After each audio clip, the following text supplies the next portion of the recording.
Bonsoir à toutes et à tous et bienvenue sur 8 Mont Blanc. Nous sommes le mercredi 17 octobre 2018. Voici les titres du journal de la rédaction. Nous prendrons la direction de Taninges pour découvrir le plus gros chantier de Haute-Savoie en matière d'infrastructures, de travaux publics et de voirie. Une galerie de protection contre les éboulements est actuellement en cours de construction sur la route d'accès au Prat-de-Ly. Et puis deuxième épisode de notre série consacrée cette semaine à la fondation Barbier-Muller. Après le musée ce mardi, place à la fondation du même nom qui missionne des scientifiques à travers le monde pour des collectes. Nous verrons le reportage de Jean-Paul Crespi. On commence donc avec un chantier d'envergure.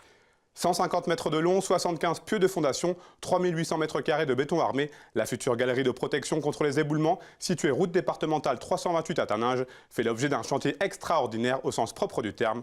Ce mercredi matin, quelques élus du conseil départemental de Haute-Savoie ont visité cette voie d'accès à la station de Prat-de-Ly-Saumont. Reportage. La route départementale 328 à Taninges. Derrière ces barrières se cache un chantier colossal, celui de la route d'accès au Prat-de-Ly.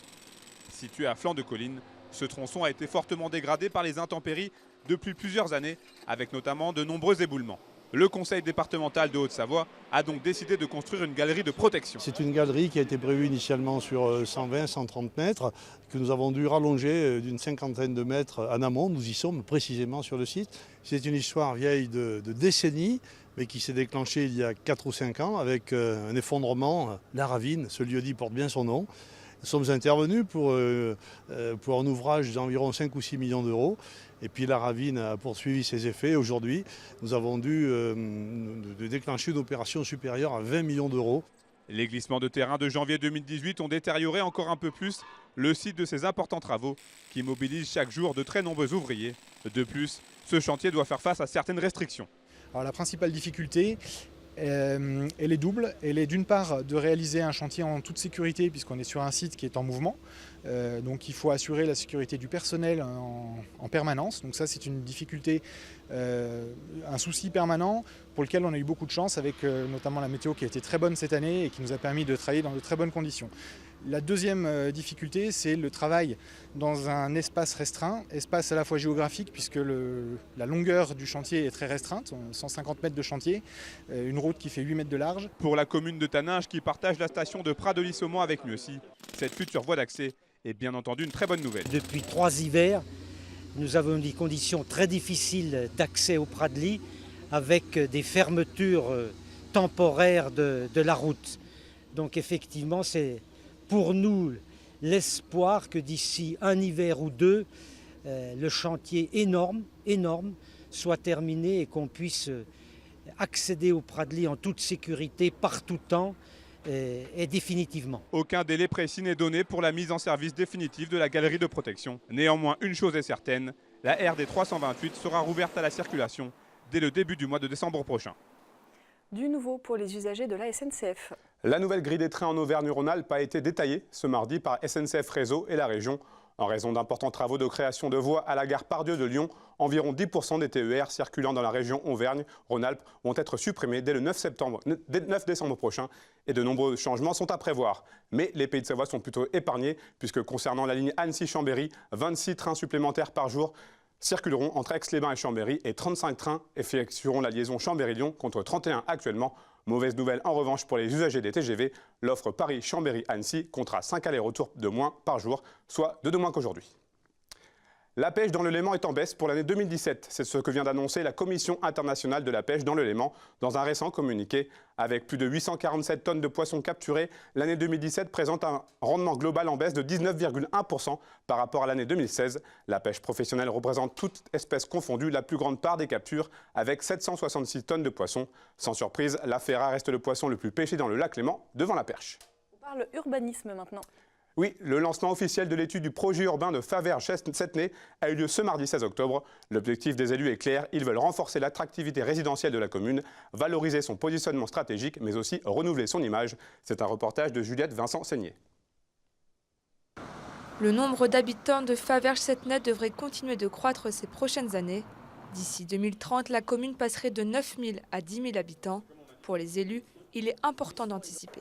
Nous avons des idées, je vous l'ai dit, les entrées de ville, le centre historique, la revitalisation passe par la création de nouvelles surfaces commerciales.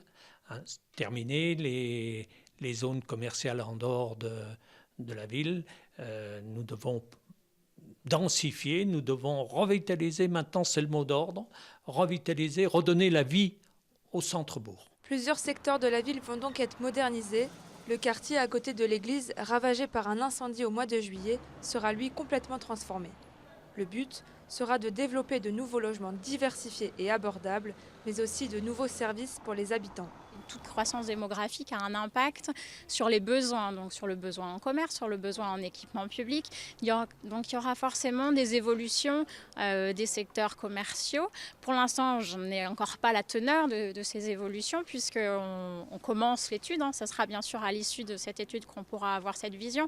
Mais pour autant, on peut imaginer des besoins de renforcement de certains secteurs économiques, commerçants. Avant que le projet prenne forme, plusieurs phases d'études auront lieu d'ici 2019. Une démarche de concertation avec la population est prévue dans les prochains mois. Les réunions seront filmées pour montrer à l'ensemble des habitants et commerçants les évolutions du projet. Oui, c'est très important que chacun voie avec les autres. De toute façon, pour avancer, il faut être ensemble. On ne peut pas faire tout seul ou alors pas bien faire tout seul. C'est très important que la commune s'intéresse à ses habitants et à ses commerçants pour faire un aménagement de ville. On a besoin de toute façon d'un bel aménagement d'entrée de ville pour qu'on se fasse voir et que les gens rentrent dans notre ville et ne fassent pas demi-tour en pensant qu'ils se sont trompés. L'étude urbaine de Faverges devrait durer entre 6 et 8 mois. À terme, les élus espèrent fixer les grands axes de développement de la commune pour les 15-20 prochaines années. Deuxième épisode de notre série de la semaine. Après le musée Barbier-Muller de Genève ce mardi, place à la fondation du même nom ce soir.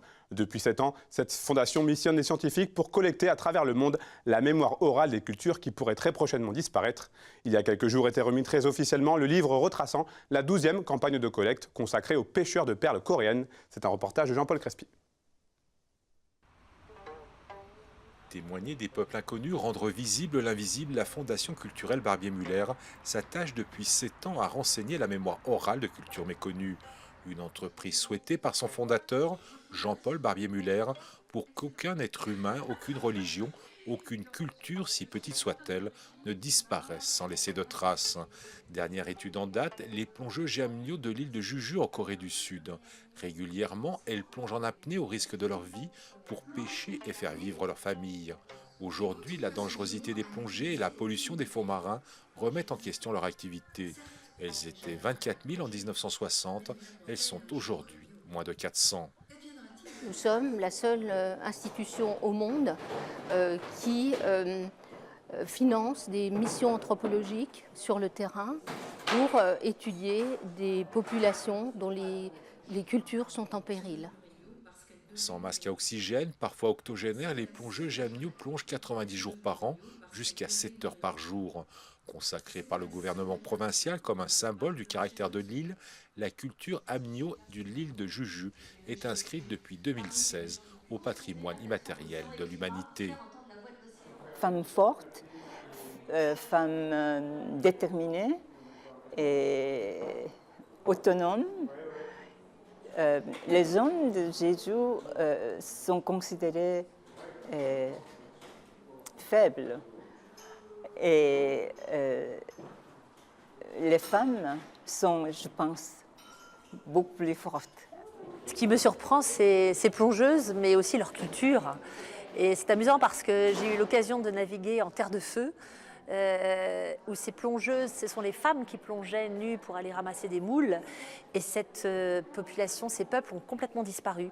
Et quand j'ai appris l'existence des Jamnyo, je me suis dit, mais en fait, il existe encore aujourd'hui ce type de culture. Et voilà, oui, je suis complètement surprise, mais finalement, ce sont des paysannes de la mer. C'est comme ça que je les regarde aussi. Le travail de collecte consacré aux plongeuses Jamnyo est la 12e enquête menée de par le monde par la Fondation culturelle Barbier-Muller. Des travaux remarquables qui sont tous édités pour que tout un chacun puisse partir à la rencontre de cultures aujourd'hui marginalisées pour certaines, en voie de disparition pour d'autres. Un travail minutieux pour ne pas oublier. C'est la fin de ce journal. Merci à toutes les équipes. Merci à vous pour votre fidélité à l'information sur Bit Mont Blanc. Fanette, je te laisse conclure. Quant à nous, on se retrouve demain pour un nouveau journal.